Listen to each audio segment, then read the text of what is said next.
Olá, irmãos. Boa noite a todos. Graças e paz aos irmãos. Tudo bem com vocês? Espero que sim. A gente vai estar dando prosseguimento à nossa abordagem. Pega meu celular para mim, Marcelo, por favor, que eu esqueci. A nossa abordagem do nosso livro, né? Do livro que nós estamos em ênfase, que é o livro O Rastro de Sangue. A gente está aí esse mês focado nele, trazendo aí um panorama geral. Ainda que você está ouvindo com a gente essas mensagens, né, esses breves esboços do livro, eu te convido a você se sentir animado para você dar uma lida nesse livro aí. Até falava mais cedo com a Arielle, não é nem nada difícil não, tá? Se você parar aí 40 minutos toda noite, você lê mais ou menos um capítulo, em uma semana você lê os 5 capítulos, mais a introdução, mais a conclusão final, dá 7, em 7 dias diferentes. É bem legal, é bem edificante, principalmente porque trata dos irmãos que acolheram a fé antes de nós, e graças a eles, amados, nós estamos aqui. Nós precisamos fazer essa ressalva, que foi graças ao sangue e o martírio de cada um deles que a fé chegou até onde chegou. Amém? Amém? Amém. Está comigo, né? Vamos lá. Na semana passada, a nossa irmã Joyce, educadora religiosa, ministrou aqui magnificamente sobre o capítulo 2. Né? Foi muito bom, principalmente a parte final, o apelo da importância da Bíblia. Não sei se você se lembra, mas ela ressaltou que no século XIII, no finalzinho, a Igreja Católica Romana decidiu, através de concílio, que a Bíblia fosse vedada aos leigos, né? Ou seja, só poderia ter acesso às Escrituras Sagradas qualquer um que fosse clérigo, qualquer um que fosse monge, sacerdote, frade, bispo, qualquer um que trabalhasse diretamente com a instituição igreja. Então isso ficou vedado aos irmãos fiéis, que eram sua maioria. Isso trouxe uma grande perda. Perda por quê? Porque acabou, né, vedando aos crentes mais simples a oportunidade de, contemplando a palavra, também ser edificado por ela e ter consciência daquilo que era necessário. Né? Eu faço uma ressalva nesse ponto, pulando para o meu. Né? É conhecido, amados, do século V ao século XV, é conhecido na história do mundo como a época das trevas. Você já viu essa expressão? A idade das trevas? Quem já ouviu essa expressão, levanta a mão. Sim. O que se ensina na escola é que essa é a idade chamada idade das trevas. Por quê? Porque nesse período especificamente, não totalmente do século V ao século XV, não. Mas basicamente nesse período, a produção de conhecimento, artes, intelecto, o desenvolvimento humano basicamente não existiu. E essa medida do concílio, no século XIII, é um dos motivos também que conta com isso. Quer dizer, a Bíblia vedada aos irmãos quer dizer que a leitura, o desenvolvimento do saber das Escrituras e tudo que envolve os princípios, preceitos, ficou restrito a um grupo muito pequeno. Isso não foi a sociedade. Isso na área da religião. Isso também se expandiu, né, para o mundo. Eu vou falar hoje do capítulo 3 desse livro, que vai tratar basicamente os anos de 1400 a 1600. É um capítulo mais curto. Tá bom? Ele tem um pouco menos conteúdo, porque ele não aprofunda. Então, como ele não aprofundou, eu vou talvez pintar uma coisa ou outra aqui que está envolvido no assunto, para que a gente possa estar relembrando. Desde o início nós estamos falando que as mudanças na igreja não foram, elas aconteceram gradativamente, elas não aconteceram de uma hora para outra. Então, ponto a ponto, cada parte de mudança, ou cada mudança, foi sendo somada a uma outra mudança, e essas mudanças acumuladas formaram uma grande mudança. Mas os anos passaram. Precisou que se levasse muitos anos para que isso se tornasse, por exemplo, um desvio doutrinário, como nós começamos colocando logo no primeiro capítulo. A cada soma de erro, a cada soma de desvio teológico, a cada desvio da vontade de Deus na palavra, o acúmulo disso trouxe grande perda para a igreja. E é inegável que, por conta disso, também se acirrou a perseguição. Nós falamos aqui nas 3 semanas anteriores. todos os irmãos perseguidos morreram. Houve muito derramamento de sangue. O nome do livro já é O Rastro de Sangue, já por isso. Porque é para fazer um mapa daquilo que foi o sangue das pessoas que, querendo a vontade de Deus pela palavra, morreram. Muito sangue se perdeu, muitas vidas foram derramadas para que esse evangelho tivesse ali sendo preparado. Mas, de maneira oposta, né, isso foi vedado, isso foi confrontado. Os anos foram passando e houve um aumento, né, desses grandes erros. No capítulo anterior, como eu já estava dizendo, o capítulo 2 foi o capítulo dos concílios, né? Foi uma grande quantidade de concílios, a irmã trouxe todos eles. Tem uma informação muito legal sobre isso, é que do século IV ao século IX, mais ou menos, os concílios, depois da união da igreja e do Estado, quem convocava esses concílios era o imperador.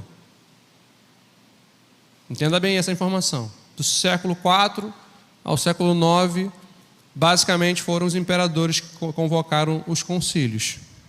Do século IX ao século XV, XVI, houve uma grande mudança. Quem passa a convocar esses concílios agora é o Papa. Isso por quê? Porque houve uma guinada na mudança da gestão do Estado. É uma grande disputa de poder. Se você estudar um pouco mais, não fique só nisso, tá bom? Estude um pouco mais se você quiser saber do assunto. Sobre o que significa a união igreja-Estado. Olha, nós não vivemos isso. Então se trata de um passado ou de uma cultura que nós não conhecemos tão bem profundo porque nós não vivemos. Mas a união igreja-Estado tem algumas consequências positivas e negativas para quem está de um lado ou para quem está de um outro. Um deles é a grande questão de poder. Se une a igreja e o Estado, quem manda em quem? Quem decide, em instância última, o que vai ser definido para a igreja e para a sociedade? É a sociedade que define o que a igreja vai viver, ou é a igreja que define o que a sociedade vai viver? É um duelo de poder. Então, nos primeiros 5 séculos, a igreja teve na figura do imperador romano esse poder. E ele, todas as vezes que encontrava alguma dificuldade na igreja, então basicamente os concílios foram convocados para apartar ou para tentar resolver um problema de divisão dentro da igreja. Veja, o Estado não tinha esse problema, a igreja tinha esse problema. Você lembra no quadro que nós pintamos o quadro que no século IX houve divisão na Igreja Católica Romana. Se desviou ou se dividiu e ficou a Igreja Católica Romana e qual é a outra? Ortodoxa, que é chamada Igreja Grega, a partir do século IX. Antes disso, houveram vários problemas. Por quê? Porque desvios doutrinários, problemas doutrinários. Se você pegar a história da igreja, do século IV ao IX, foram os grandes concílios que resolveram os grandes dilemas da igreja. É nesse período que você tem, por exemplo, um concílio para retratar uma heresia, por exemplo, que dizia que Jesus não era Deus. Que dizia que ele era criatura de Deus. Portanto, ele não era Deus, muito menos filho de Deus. E a igreja diverte, mas esse assunto surgiu dentro da igreja. Havia igrejas no domínio romano que começaram a pregar e começou a difundir essa ideia. Olha, e houve igrejas que falaram, isso não é verdade. Jesus é Deus, com duas naturezas. Então isso houve um grande embate ao ponto de isso virar motivo de rixa dentro da própria igreja. Não, o imperador vai lá e chama. Isso é apenas um exemplo. A partir do século IX, há uma mudança de poder. Por quê? Porque em determinado momento, eu vou tentar comparar isso, tá bom, irmãos? De repente a minha comparação não seja tão boa, mas você tente entender da ótica que eu estou tentando dar um exemplo. Era uma disputa de poder, de quem tem a palavra final. Porque toda vez que tinha um concílio, existiam bispos da igreja que tinham maior influência. Por que se dividiu a igreja entre católica romana e católica grega? Porque havia do lado das igrejas católicas gregas um bispo mais influente, e havia um mais influente do lado dos católicos romanos. É dito como igreja do Ocidente, igreja do Oriente. Essa influência era de poder, então diversas vezes na história eles combateram entre si. E eles também combateram as insurgências, que nós tratamos no livro como aqueles que foram os mártires. Seja no Oriente, seja no Ocidente, esses bispos foram cabeças na perseguição dos opositores à fé. Então, diversas vezes, eles foram as pessoas responsáveis por mandar perseguir, por mandar prender, por executar essas pessoas. Por quê? Porque o contexto não é somente religioso, o contexto é religião-estado. Eles são como se fossem governadores do reino romano, não do reino de Deus. Há uma dupla função do bispo na igreja. Ele não é só o pastor de uma igreja, ele não é só coordenador de várias igrejas, ele também é um braço esticado do imperador. Então há essa dualidade, há uma disputa de poder. Essa disputa de poder faz com que eles excomunguem um ao outro, há uma divisão irreparável, tanto que isso aconteceu no século IX e está até hoje, não há possibilidade de reconciliação. Chegou um certo momento em que, diante da disputa de poder, o imperador, um dos imperadores, através de carta, valida o poder papal acima do poder do Estado, dizendo que o poder do Estado é dado por Deus. Não é mentira, a Escritura ela também diz isso. A partir desse documento, os bispos se apropriam da função primordial, eles passam a ser superior aos imperadores. E a partir desse momento há um grande duelo de poder. Por quê? Porque está no declínio, está no fim do Império Romano. Começa então a surgir uma nova administração mundial e ela é governada pela igreja, especificamente pelo Papa. E aí nós temos grandes conflitos, amados, porque cada realidade de país é diferente de um e do outro. Não existe apenas uma realidade religiosa, cristã. Não, existem realidades de relação ao Estado, guerras, domínio, expansão, poder econômico, poder bélico, tudo isso está envolvido como se fosse apenas um. E aí eu quero que você entenda e que você veja como que é prejudicial a união igreja-estado. Porque obriga a igreja, por exemplo, a tomar uma decisão no campo da sociedade aonde ela não deveria, por exemplo, entrar. A igreja não tem por que definir quais atividades econômicas de um país. Não tem porquê. Não é primazia da igreja pensar nisso, fazer isso. Mas ela, por estar unida, e o seu bispo, no caso a função do Papa, ser obrigado, por ser a pessoa acima do próprio Papa, acima do próprio imperador, ele precisa lidar com isso. Então passou agora então o poder, saiu da mão de um imperador e passou para a mão do Papa. E ele define agora políticas públicas, ele é o responsável por embater, ele é o responsável por parar as frentes inimigas, traçar projetos. Daí você vai tendo noção do que foi o mundo. Eu cito essa importante mudança porque é a partir daí, é a partir desse cenário que o mundo começa a mudar. O mundo começa a ganhar um novo formato. A partir desse novo formato, né, como eu disse no início, era a época das trevas. Uma época de pouca produção intelectual, uma época de pouca produção de artes. Você considera, por exemplo, eu estou dando uma estimativa bem superficial, era muito mais. A maioria das pessoas no planeta não tinham saberes comuns de ler e escrever, quanto mais de saber o latim. Por exemplo, existia uma norma na igreja que o culto só poderia ser dirigido, ministrado liturgicamente em latim. Porém, era uma língua morta já naquele tempo. Quem entenderia o que estava sendo ministrado do altar, seja na pregação, seja na administração das ordenanças, seja o batismo, seja a ceia? Então, olha essa dificuldade. Já não havia conhecimento. A grande massa das pessoas não tinha saber nenhum no que diz respeito a ler, escrever. Tinha saberes, cotidianos, questão de somar pouco, falar um pouco, mas ler, escrever, cultura, isso não existia, por conta do anos e anos e anos de escravidão intelectual, vedação da cultura, principalmente da leitura bíblica em relação aos fiéis. Isso foi um declínio para a sociedade. Determinado momento, e aí vem para o nosso momento agora, que é o período pré-reforma, o mundo está vivendo uma guinada, uma mudança. E que mudança é essa? Você deve ter aprendido na tua escola aí como um movimento chamado renascentismo. Renascentismo foi um movimento que aconteceu na sociedade. Olha, não na sociedade, aconteceu em todos os lugares. Não separa nada que aconteceu até século XVII fora da igreja. Igreja faz parte do Estado. O que é Estado é igreja, o que é igreja é Estado. Então isso aconteceu não só no mundo secular, isso aconteceu dentro da igreja. Há uma grande mudança em que os setores mais inteligentes da sociedade, os acadêmicos, entendem, olha só, é preciso mudar. E eles começam a ter um apreço pela cultura grega, pela cultura romana, pelos métodos. E aí você vê um resgate de tudo que foi a cultura, a filosofia, os métodos, a ciência.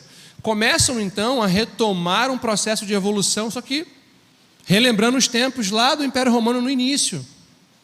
Então se traz as filosofias, os processos, os meios. Há um grande desenvolvimento, inclusive o ensino. É a partir desse momento que começam a surgir ensinos, as primeiras escolas. E quem é que encabeça esses ensinos, principalmente nas escolas? São os monges. A igreja começa a olhar para isso como sendo um projeto social e ela abraça isso. Há uma grande evolução na sociedade nesse sentido. É onde entramos na pré-reforma. Porque basicamente em 1323, basicamente, 1320 a 1384, tem um camarada chamado John Wycliffe. O nome é difícil. Não se apega, depois você pode ver isso aí lá no livro. Que é o primeiro pré-reformador. Veja, o mundo está vivendo esse movimento de transição.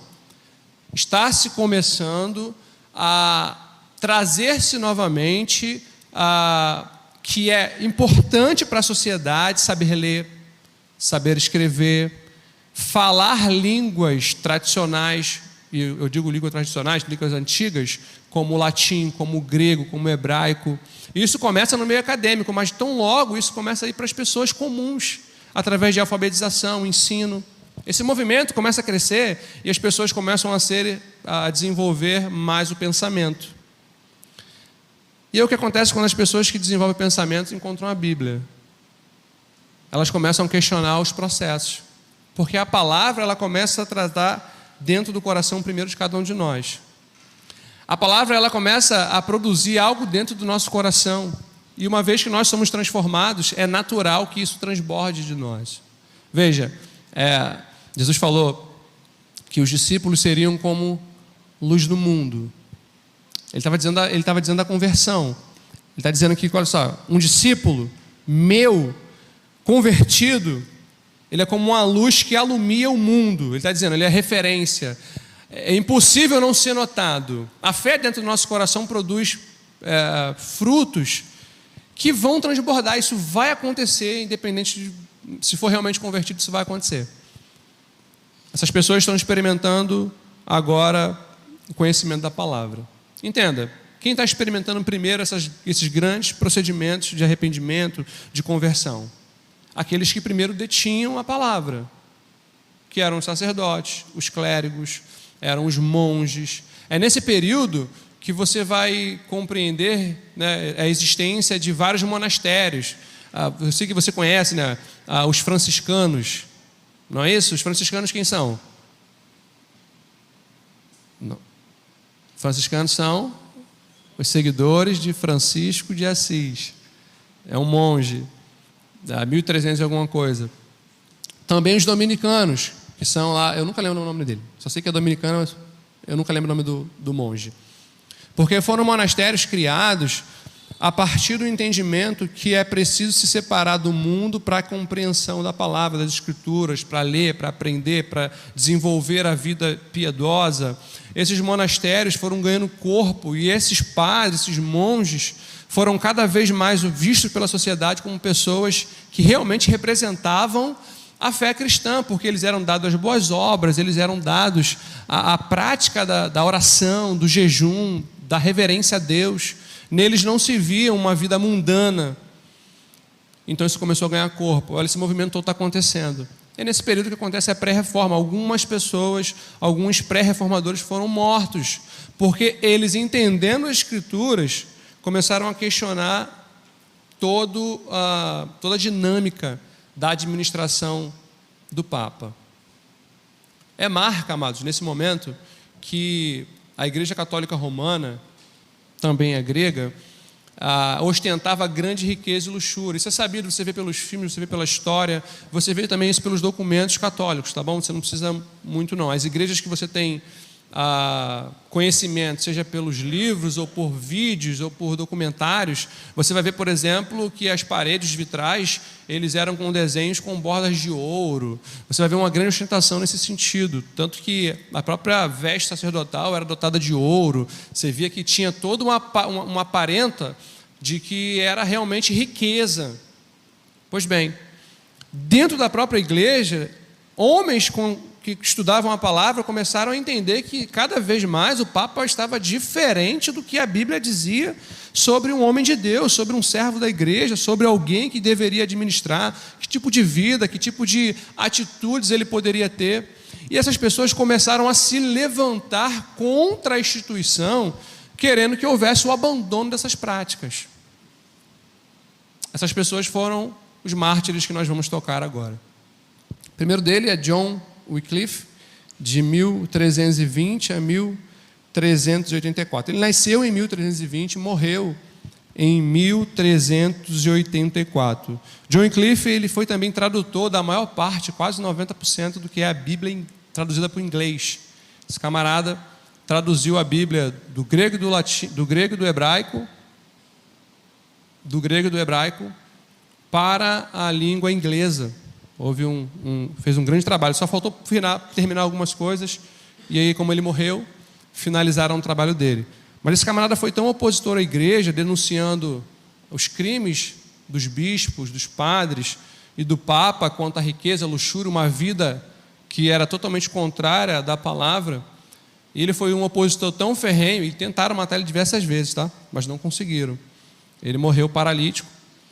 Morreu uma cadeira diz a história, numa cadeira de roda, mas a sanha pela vida dele era tão grande que, mesmo depois da sua morte, a igreja decidiu, através do seu Papa, tirar os ossos enterrados e queimar seus ossos. Para você não entende isso. Hoje existe crematório, né? Para a gente não é nem tem um ofensivo falar isso hoje. Mas naquela época isso era um traje, era uma violação de um túmulo. Isso era uma profanação, era algo tão ruim. Era como desonrar a memória de alguém. E foi isso que foi feito com ele. Isso porque a igreja não conseguiu matá-lo diretamente. Tá bom? Uma outra pessoa que nesse mesmo período sofreu martírio, e esse eu acredito que você conheça, é o John Hus. Esse aqui é um pré-reformador. Ele disse uma frase célebre que eu não me lembro agora, vou trazer a ideia, porque eu fiquei tanta cabeça, tantas coisas que eu acabei esquecendo a frase dele. Mas o nome Hus, em algum idioma que eu não é o dele, natal, diz que Hus é ganso. E aí, quando ele está sendo morto, queimado, ele também foi martirizado por conta de denunciar os crimes da igreja, de luxúria, de distanciamento da palavra. E ele foi condenado à fogueira por heresia. E ele, na sua morte, sendo queimado, ele vai dizer que, olha, hoje vocês matam esse ganso, algo mais ou menos assim, né? Hoje vocês matam esse ganso, mas haverá um que vocês não conseguirão parar o voo. Ele fala isso. Depois de 100 anos, nós vamos chegar mais à frente, nasce lá, né, a reforma através de Martinho Lutero. Ele foi esse célebre, mas foi um mártir que, não negando a verdade do evangelho, confrontou a própria igreja, dizendo, olha, isso aqui está errado. A igreja não está nesse caminho, ou esse caminho não é o caminho bíblico. Ele foi martirizado. Um outro homem muito importante, ainda na pré-reforma, né, mas já entrando na reforma, foi um homem chamado Ulrico Zwingli. Eu estou falando o nome dessas pessoas, mas todos eles eram padres, monges, eram bispos, eram clérigos de alguma forma, tá bom? Não pensa que eles eram pessoas comum do meio da igreja, não. Eles eram pessoas que lideravam a igreja, ou eles eram, na sua maioria das vezes, pastores de uma igreja, ou então eram monges. É meio vago falar isso, né? Mas os monges, eles eram responsáveis, por exemplo, pela tradução da Bíblia. Eles eram responsáveis por copiar a Bíblia. Como é que tinha uma Bíblia em cada igreja, num tempo que não tinha imprensa? Isso era copiado na mão, traduzido dos originais e escrito à mão. Quem fazia esse trabalho? Eram os monges, eram os frades nos monastérios. Então eles exerciam um trabalho com as escrituras diariamente. E um trabalho muito necessário, porque a cada igreja era necessário pelo menos 1 ou 2 exemplares da Bíblia como um todo. Você imagina como era ter a Bíblia toda em pergaminhos escritos, traduzidos. Trabalhoso demais, muito livro, muita quantidade de coisa. Eles administravam essas partes. Então esses homens que nós estamos falando, eles eram na sua maioria isso. Monges, padres, bispos, exerciam funções na igreja em que eles lidavam diretamente com a estrutura da igreja, mas também com a Bíblia. Então eles não falavam nada solto ou porque ouviram um pedaço de alguém. Não, eles estudavam as escrituras. O próximo que eu vou dizer aqui é um homem chamado Savonarola. Ele é um italiano também, um bispo italiano, bem próximo de Roma, que também denunciou as faltas da igreja e também teve a sua vida ceifada, martirizada por heresia. É muito comum, tá, amados, que todos os opositores da igreja, e aí eu falei sobre aquela disputa de poder, né? Que houve entre o Papa e o Imperador. Como justificar, por exemplo, a morte de alguém? Pensa, para o Imperador, como é que ele vai justificar a morte de alguém? O que ele pode, o que uma pessoa pode fazer dentro do Império para que ele seja merecedor da morte? É só ele transgredir a lei, ok? Existem leis, se ele falha na lei, ele pode ser morto. Agora pensa que é o Papa, que é o bispo de uma igreja, como ele vai justificar a morte de alguém? Se as escrituras não validam, por exemplo, divergência de opinião como necessidade de você matar. Nem heresia, a Bíblia condena a morte. Pois bem, amados, eles então instituíram que a falta ou o crime da heresia era punido com a morte. E aí qualquer opositor era dito herege. E por causa da heresia, sua vida era ceifada. Então, basicamente, você vai ouvir dizendo, ele era herege, morreu por heresia, foi condenado a discordância e levantou oposição. E dessa forma, né, também o Eurico Zwinglio, mas no início, no final, na verdade, do século XV, no início do XVI, nasceu Martinho Lutero. Esse é mais conhecido de cada um de nós. Nós estamos no meio da reforma, fica mais fácil de falar dele, até porque ele se fez conhecido. E olha, isso é legal, não era a intenção dele. A intenção dele não era ser conhecido, não era fazer uma nova igreja, era apenas trazer a igreja para o caminho correto. Ele nasceu em 1483 e morreu no ano de 1543. Ele pegou aí a transição. É desse que a referência que eu disse lá atrás de John Hus, né? Vai se levantar um ganso em que vocês não conseguirão parar o voo. E esse é Martinho Lutero. O que ele faz a partir do seu trabalho para reformar a igreja ganha tamanha proporção que aquilo não fica contido apenas na província, na localidade em que ele estava. Nesse momento, ali em torno de 1500, já existia a imprensa. Foi quando, na verdade, foi próximo à fundação da imprensa. Quer dizer que a impressão de livros ficou mais fácil. E isso foi um grande impulsionador dos conhecimentos, dos saberes, das ideias de Lutero. Ele pegou uma carona muito boa nesse momento tecnológico daquele momento da sociedade. E tudo que ele produziu acerca dessa divergência com a igreja, nós temos, por exemplo, acesso hoje a isso. Se você for numa livraria cristã, séria ou tradicional, você vai encontrar, por exemplo, as 95 teses de Lutero, né, no ano de 1517, 31 de outubro de 1517, Lutero, ele afixa, ele prega na porta da igreja local 95 teses. E as 95 teses dele eram justamente contra os ensinamentos e as doutrinas da igreja, e principalmente do Papa. E ele, quando faz isso, ele propõe uma mudança drástica de caminho. Ele, olha, nós estamos indo por aqui e nós temos que ir para um outro lado, está errado. E a partir desse momento, amados, ele começa a comprar uma grande briga, como os demais. E ele também foi dito herege. Ele foi condenado, tá, amados? Só não conseguiram pegar ele porque a graça de Deus estava sobre esse homem e muitas pessoas o ajudaram. Dizem os... Não sei se você já viu algum filme sobre isso, né? Pessoas morreram no lugar dele como se fosse ele.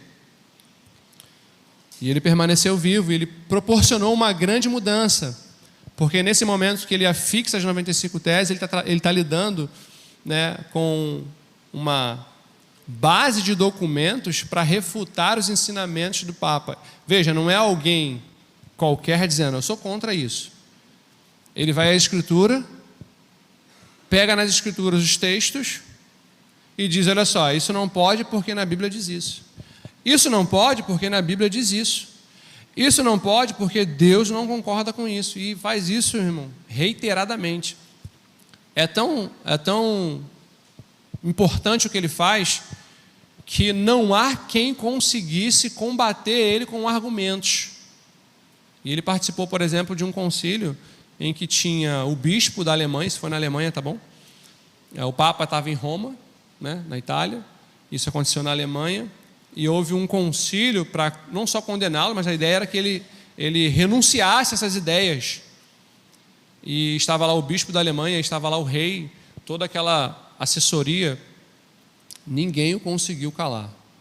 Não havia argumentos contra ele. E outra, não havia quem pudesse fazer. Um homem que teve a consciência, amados, a consciência rebaixada pelo Evangelho, de fazer o contrário. Quem o convenceu não foi o homem, quem o convenceu foi a palavra de Deus.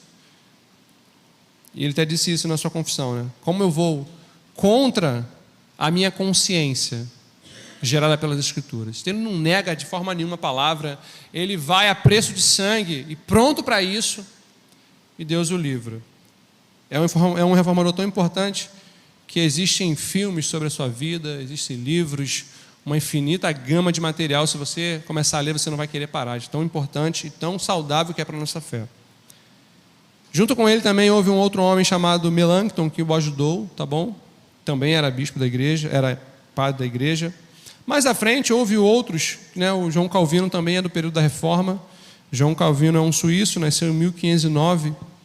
Eu não lembrei muito bem qual era a data da sua morte. Esses movimentos trouxeram grande mudança para a igreja.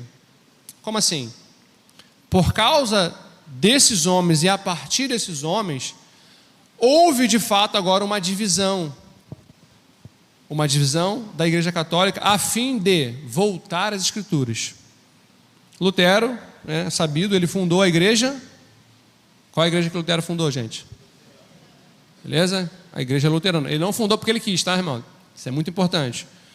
Foi natural que as pessoas o seguissem, dado a consistência do seu argumento e a capacidade desse homem de argumentar a favor de Deus.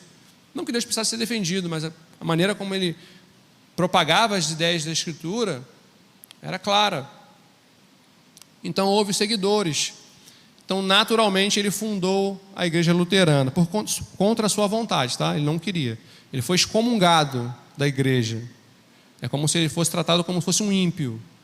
E mesmo assim ele não queria. Mas não houve jeito. Ele precisou e fundou a igreja luterana. O João Calvino, outro reformador conhecido, ele fundou a igreja presbiteriana. Na verdade, né, todo mundo dá para ele a fundação da igreja presbiteriana, do pensamento presbiteriano. Mas houveram outros antes dele que trabalharam isso. Um que eu falei é o Ulrico Zwinglio. Ele também é dado como um dos fundadores, só que ele está aí, sei lá, quase 100 anos, 50, 60 anos antes do João Calvino. Mas basicamente eles fundaram o pensamento presbiteriano. Isso na Suíça, tá bom? A igreja luterana, ela foi fundada, né, na Alemanha, onde aconteceu todo o embate. A presbiteriana na Suíça por Calvino. Também teve um outro irmão chamado John Knox. Esse fundou a igreja presbiteriana na Escócia. Essas igrejas surgiram a partir da Reforma. Nós estamos tratando um período de 1400 a 1600, como eu disse no início, um momento de grande revolução, grandes mudanças, aonde a igreja que nós vimos nos 2 primeiros capítulos parece totalmente diferente. Há uma mudança, as pessoas estão mais conscientes. Há uma mudança também no público. A igreja é diferente, mas a sociedade também é diferente. As pessoas que sentam ao banco para ouvir a pregação já não mais são tão leigas no que diz respeito a um conhecimento formal. Então você tem comerciantes, você tem empreendedores, empresários, barqueiros, pessoas do campo, pessoas de uma vida simples, mas pessoas de uma vida mais culta, acadêmicos sentados também ouvindo, professores.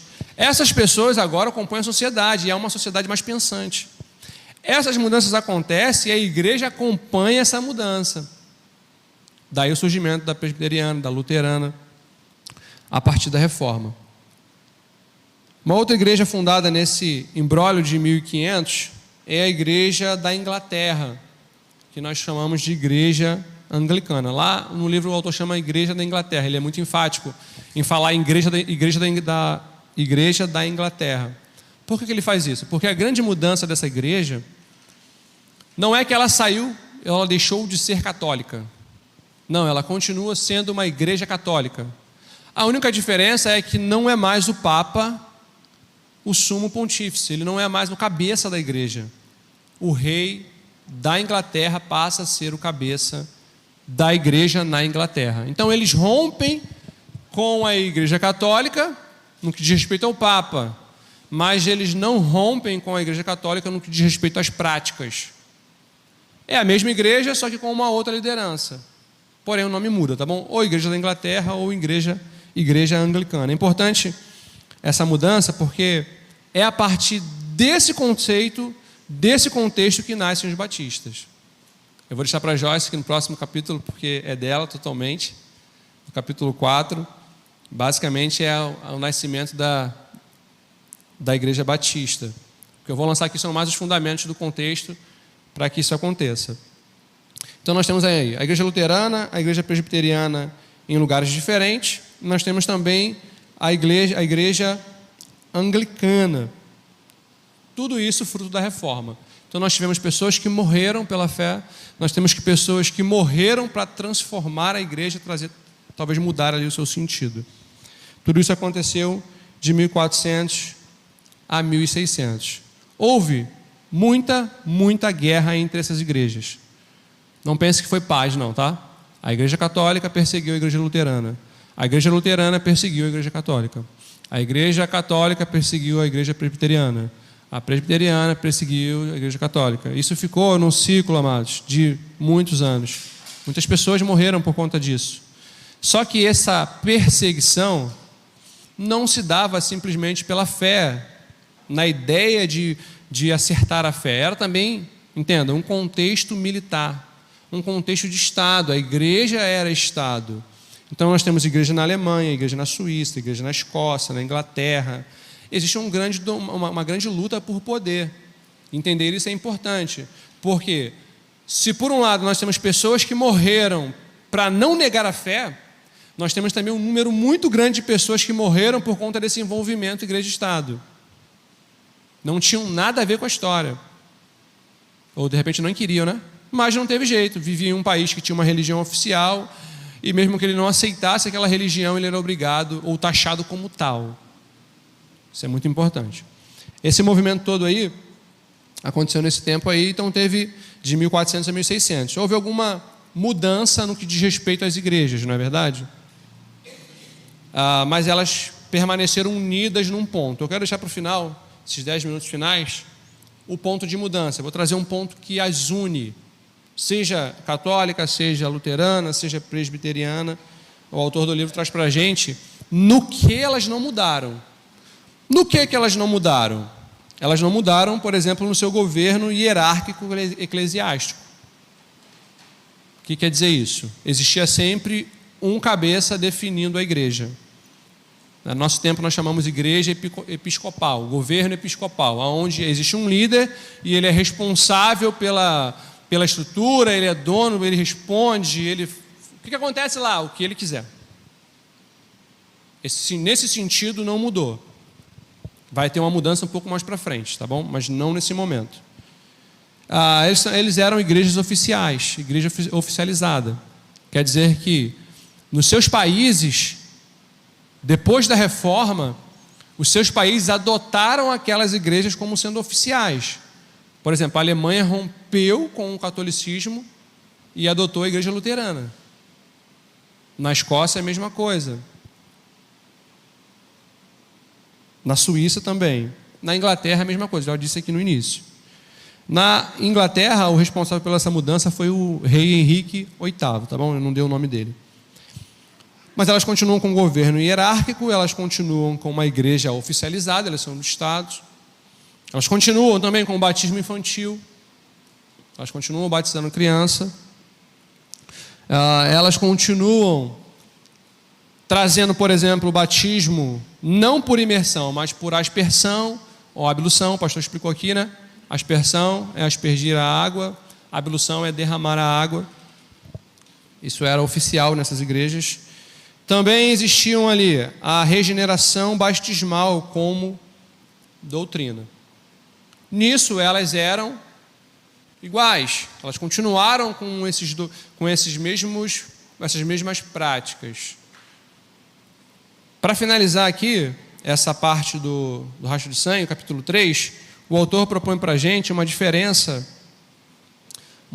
muito importante entre a Igreja Católica e o nosso pensamento batista. Por quê? Porque se você não sabia, é importante isso. Para a Igreja Católica, a Bíblia é a palavra de Deus, porém ela não é absoluta.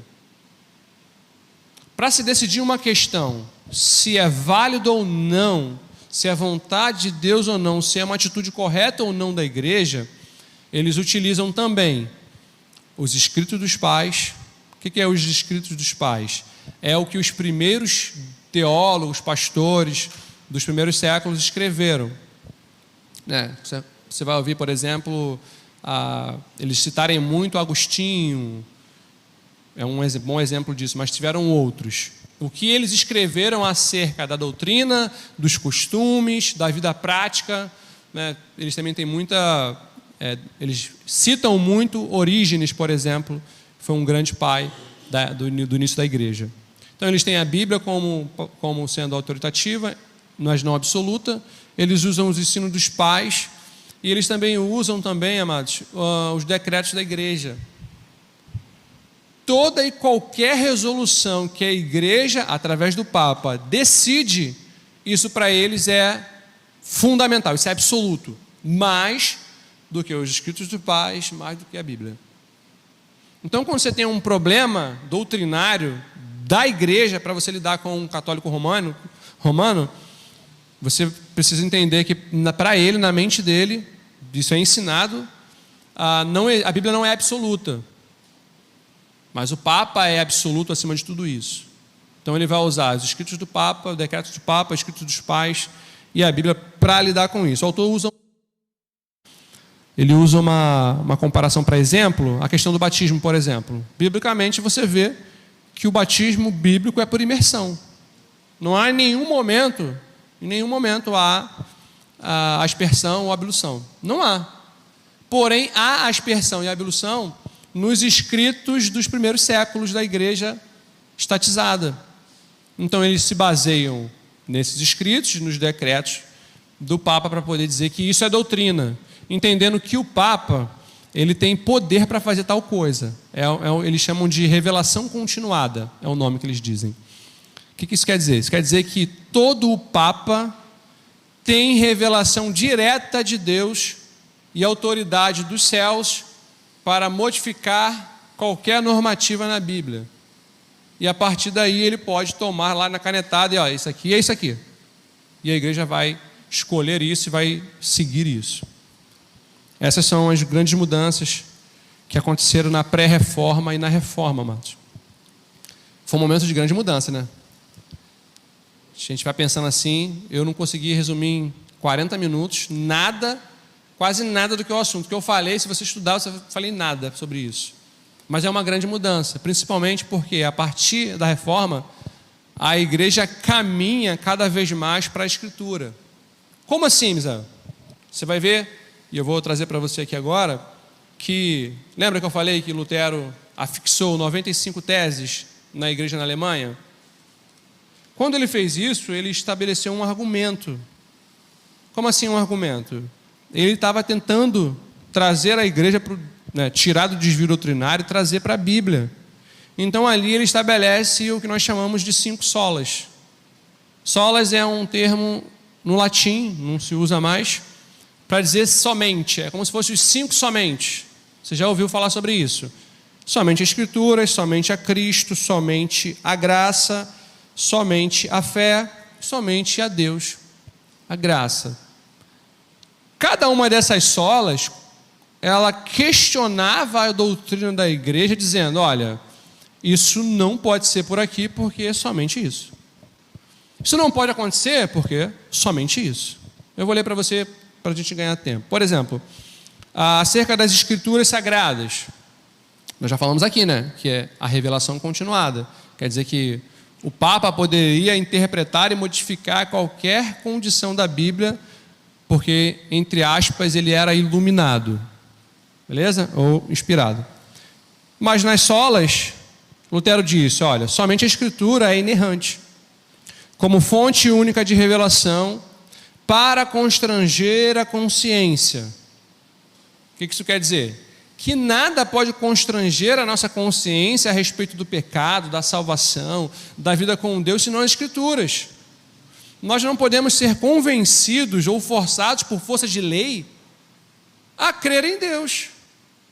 Você não pode, por uma resolução do Estado, falar agora todos os brasileiros são cristãos. Por que não? Porque somente a Escritura tem esse papel. Somente ela pode constranger a consciência do homem para que ele entenda e conheça a Deus e viva de acordo com a sua vontade. Então, somente as Escrituras combatia diretamente a autoridade de revelação do Papa. No outro ponto, você vai ver lá, diz assim, somente Cristo, ou somente Cristo. A salvação é realizada pela obra meritória de Cristo. Qual era o pensamento naquele momento? A Igreja Católica Romana prega até hoje ainda, que a obra expiatória de Cristo não é suficiente para a salvação. Então eles diziam que junto à obra de Cristo deve ser adicionado a obra do crente. E é nesse contexto, amados, que nós, por exemplo, os mediadores, qual é a ideia de orar a Maria? É que ela interceda, porque Cristo não é suficiente. Então ela vai interceder a Deus diretamente, o Pai, por você, ou pelo fiel. Qual a ideia de cultuar aos santos? É lembrar a sua trajetória? Mas também é interceder por eles para que dos céus venha um favor. Tudo isso aqui tem um contexto de sociedade daquele tempo, tá bom? Mas isso é biblicamente errado. Somente Cristo. Outro, somente a graça.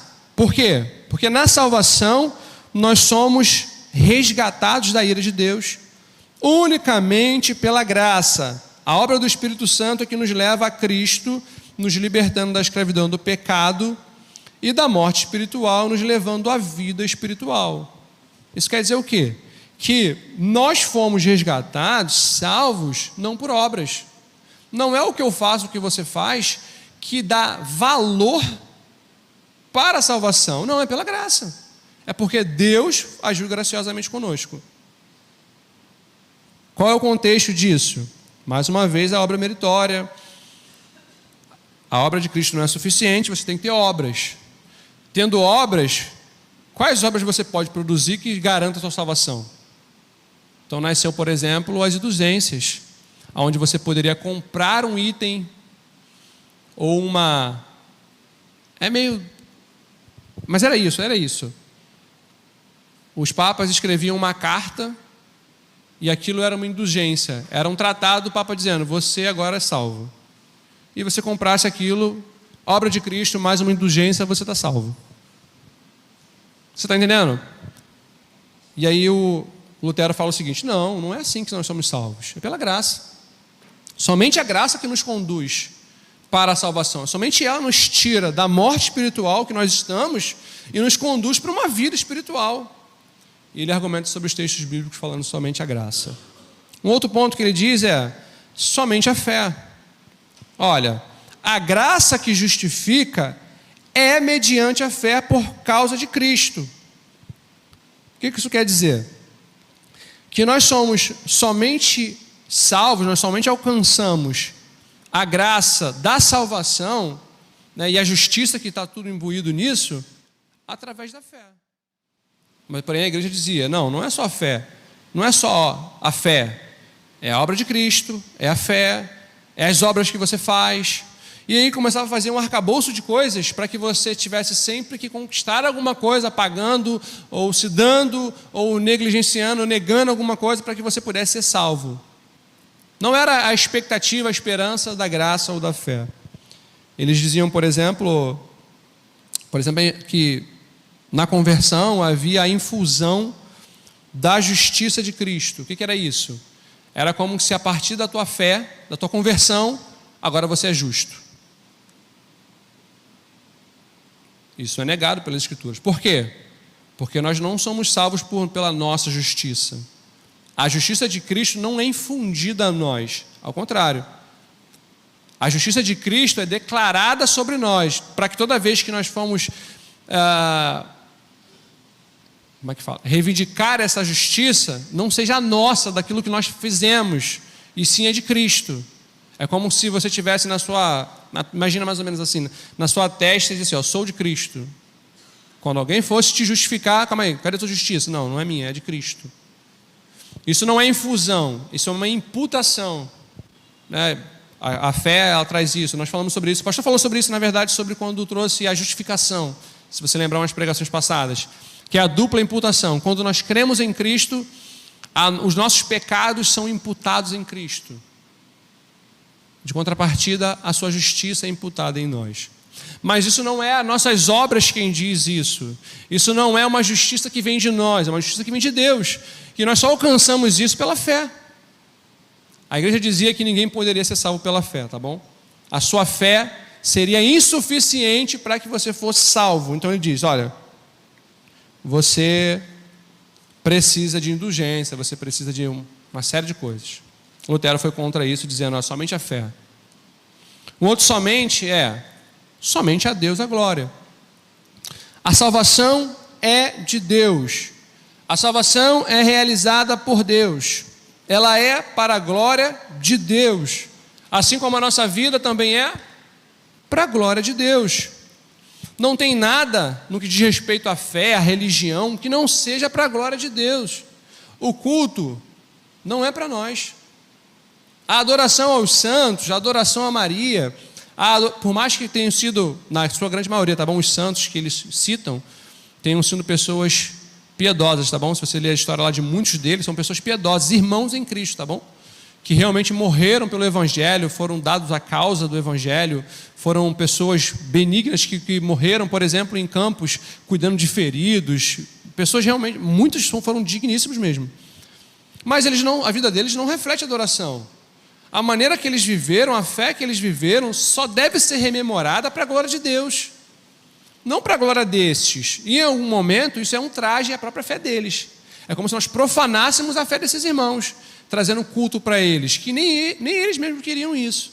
A glória é para Deus. E eles combatiam, por exemplo, o culto ao homem, o culto aos santos, a ideia da auto-idolatria. Isso, irmão, talvez não faça muito sentido para você, mas o Papa e os bispos da igreja eram como se fosse Deus na terra, irmão. Se você vê nos filmes antigos, eles passavam e eles eram reverenciados, adorados. Somente a glória a Deus combate essa idolatria, que não deve ser dada a um homem, em nenhuma figura, somente a Deus. Então a salvação é por Deus, a graça é por Deus, a fé é por Deus, a nossa vida é por Deus, e nós devemos viver uma vida que glorifique a Deus. Então as 5 solas, para finalizar o nosso momento de hoje, representou uma grande mudança na igreja. A partir da reforma, essa segunda via que a igreja toma conduz a igreja mais para a Escritura. Ainda que não totalmente, nós vimos que tem alguns pontos que a igreja não abandonou, mas na sua maioria de ensinamentos, de dogmas, ela foi sim, irmãos, mais para a Escritura. E assim eu finalizo esse capítulo 3 com um lema aí de igreja reformada. Se você já ouviu, se você já leu alguma coisa, é muito legal. Esse termo surgiu a partir da reforma, tá? Que é uma igreja reformada sempre reformando. É a ideia de que nós não somos tão absolutos ao ponto de não precisarmos ser repreendidos. Pode ser que em algum momento as nossas práticas não condiza. Com o quê? Com a palavra. Não condiza com a vontade de Deus. Nós precisamos estar abertos para entender que em algum momento, por nós sermos falhos, estejamos de fato falhando. E a repreensão vai ser muito útil para que nós possamos voltar para a vontade de Deus. Se esse pensamento imperasse na igreja desde o início, talvez nós não tivéssemos um grande período de trevas na igreja. Amém, irmãos? Amado pastor.